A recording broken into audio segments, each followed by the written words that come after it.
is how much is the average collection at Cristo Rey Catholic Church. Every Sunday, 13,500. A week times 4.3 weeks in a month equals $58,050.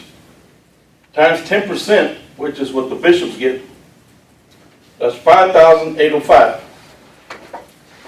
Times 127 parishes, $737,235 per month, or $8,846,820 per year. Now, there's a rumor that I've heard. There's been 5 bishops in Austin that all of them have had a lower disc out of alignment. They say that when you got $100 bills in your wallet and you sit down like this, after about 2 or 3 years, you're going to have a disc out of alignment. The history, Cathedraticum. or taxation. There you go. Contributions for the bishop were voluntary. I guess when we contribute to our bishop, they're sort of voluntary. I'm sure we pay for his flight and we pay partly for his lodging, etc. And I would imagine that 500 years after Jesus was here, there was a need to help support bishops. And at that time, it was voluntary. And then Pope Honorius III made a universal law that not only chapters and parish churches, but also endowed chapels and benefices would be subject to the same tax, which was to be paid to the bishop on the occasion of his annual visitation of his diocese. And I would imagine originally there weren't that many parishes, so the bishops weren't becoming millionaires like that. It was also, they passed a law that it didn't matter if you were a super wealthy church or a very poor church, everybody's subject to the same tax. The reason for implementing this tax is a sign of subjection to the jurisdiction of the bishop. Of course, you know, you can't have a good church if you're not subject to somebody. Like, you know, we're subject to Father. You know, I feel like I'm subject to the deacons. Roman Catholic Diocese of Austin. The diocese was founded on November the 15th, 1947. The bishops, the very first one was Louis Joseph Riker, a millionaire. Supposedly, if you went to the appraisal, Travis County Appraisal District, page after page of property that he owned. Supposedly, people would donate property, wealthy people would donate property to be used in support of orphans, you know, following scripture. Widows, orphans, etc. And supposedly the properties would be sold and nobody would know what happened to the money. The second bishop, Vincent Harris, I'm going to read to you a little bit from Wikipedia. Says, on April 27, 1971, Harris was named Bishop of Austin and titular Bishop of Rotaria, whatever that is. He succeeded Bishop Louis Joseph Riker as the second Bishop of Austin upon the latter's resignation on November the 15th, 1971. He resigned to his property where? Lake Travis, Lake May, one of those, you know.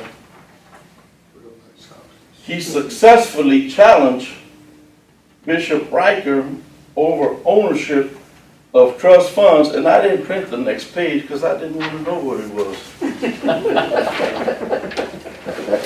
But if you can imagine, and Bishop McCarthy, the third one, you know, you could read in there, back when I used to get the American States, you could read about him arguing about money all the time with, you know, every succeeding bishops has to debate where the money's going, because there's tons of money.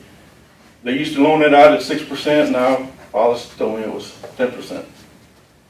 What are the fundamental religious beliefs related to the taxation? Well, I believe originally, it was, let's help the bishop out.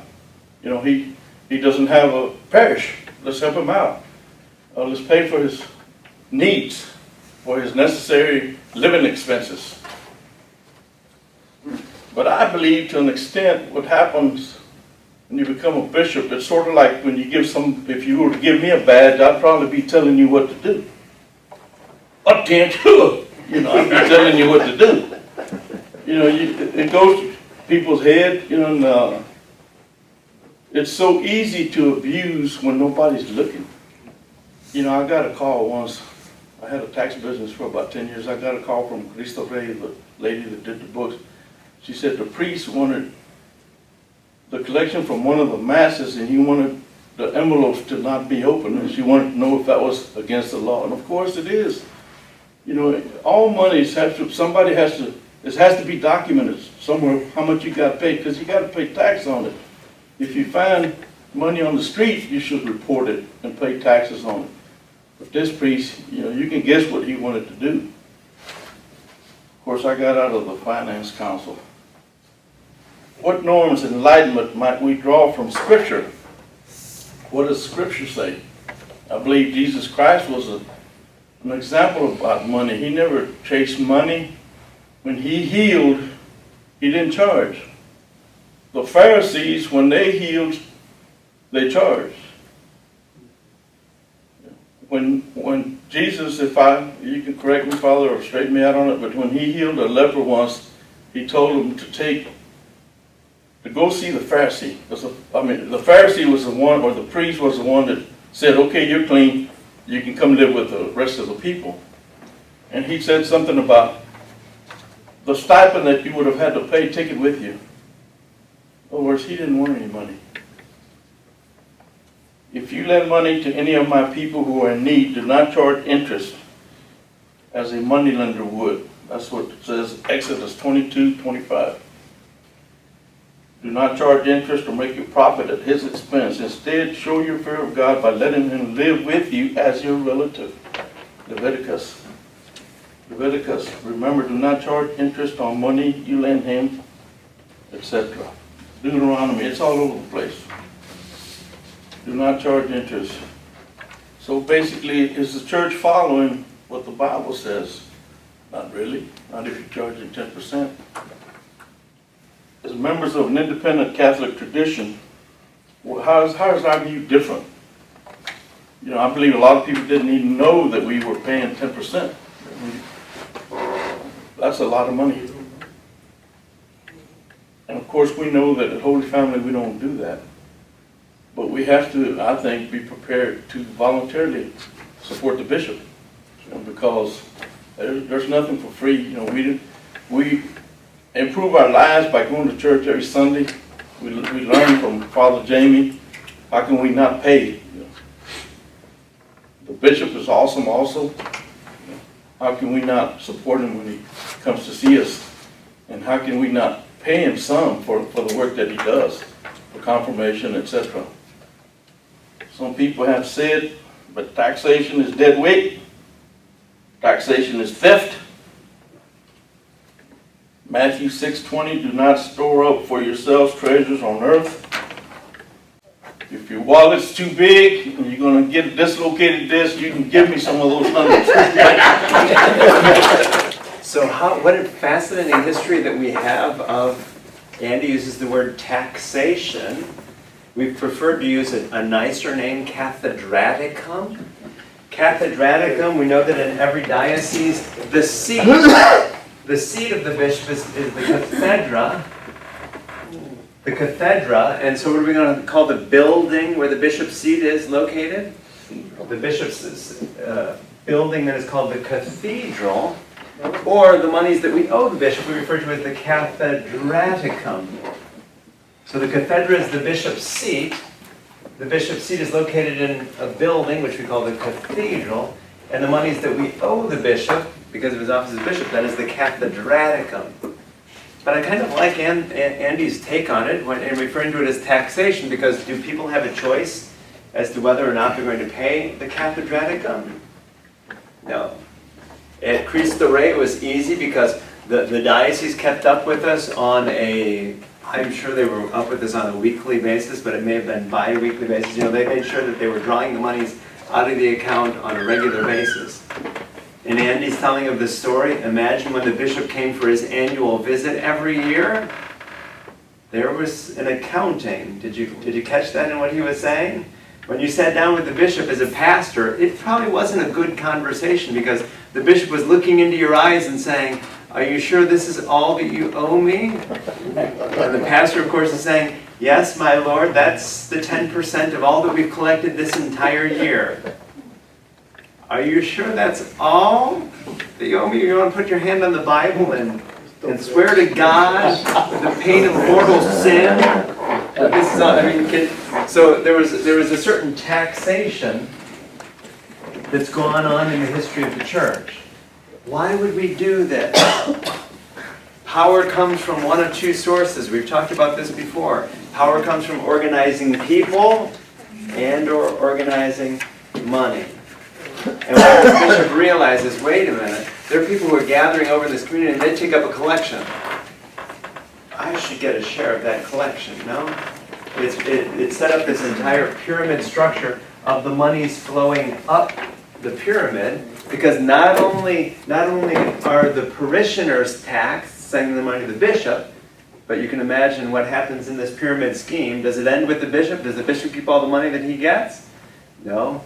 The parishes send money to their bishops, the bishops send money up the chain to the metropolitans, etc., so that everyone benefits from that collection at Cristo Rey. How is it different in Holy Family? At Holy Family, how large is the check that we write out of our collection every week to Archbishop Johnson? 0. Because if you want power, there's one or two ways to get that power. By organizing people and or organizing money, right? Sure. If he wanted power, just when I left the Roman Church, when I incarnated the American Catholic Church in 2011, at that point, the Roman Catholic Diocese of Austin had 147 or 149 million. I apologize, I don't have the exact figure, but it was a good sum of assets. When you have that sort of assets, money can often lead to corruption. Andy hinted at it with the corruption that, lots of fingers pointed to Bishop Riker, because when he passed away, he had a large ranch, and he had a young man that he had designated as the heir to that ranch, and you can imagine the diocese saying, wait a minute, how much of this really belonged to the bishop, and how much of this really belongs to us? Deacon Roy and then Mario? Does any of that taxation go all the way up to Rome? All of it, yes. So I shouldn't say all of it. All of the monies that come in at the local level trickle up, so that yes, there are monies that... Is there a certain percentage? I'm sure there is, but as priests we're not privy to that. So the pastoral manual of the Diocese of Austin simply talks about how much we send to the bishop. It doesn't talk about how much goes up from there. And Andy gave us some rough math with Cristo Rey. Thank you for giving us some rough math, leading to $8 million a year. But I've got to imagine that there are parishes that take in more than Cristo Rey, right? Think of the St. Thomas Moors and the St. John Neumanns. That one in Buda, the one in Wesley. Yeah. So I mean, this is Yeah, Mario? I visited a church in San Valentino in Mexico, San Luis Potosí, and it's a very poor community, but they barter with the church. I'm a construction worker, I can do this, and I don't have to, and the priest had to do that. He would barter, they barter with the priest, or I'll clean the church, and that's all I can do. I don't have any money. And that priest worked pretty well with them, said, well, that's okay, so they won't feel bad. There's something beautiful, we often, in stewardship, we often talk about, the fancy that we word is stewardship. Stewardship is how we share of ourselves with the church and with God and the community. We often talk about time, talent, and treasure. So treasure, money is just one part of that. For people to be able to volunteer and to give up their time and talent, those are very important ways of studying the church as well. But, interestingly, the bishops don't ask for a tenth of your volunteer hours to go to the diocese. They want money, they need money. Simply send us the check. An interesting history then, thank you Andy for the interesting history on Pope Honorius III and his annual visits. Internal controls, I think a lot of what Andy said simply brought to mind for me the issue of internal controls. When it comes to ethics, every parish, every organization should have internal controls so that no one can be accused of doing something that he or she didn't do, right? So at Holy Family, for instance, our money counters are trained with various procedures. For instance, that a person doesn't count money alone or do different things simply because we don't want people accusing someone of doing something that they never did. Charging interest, Andy also talked about charging interest. How interesting that the Bible talks about charging interests.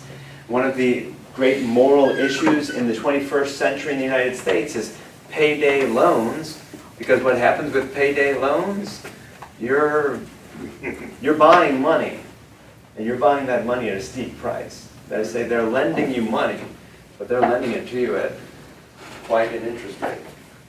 The cost of buying money. This conversation raises a lot of issues that go far beyond cathedral about how it is that we structure ourselves. Because every society, every group structures itself, and we always have to think about the justices and the injustices about how that's structured.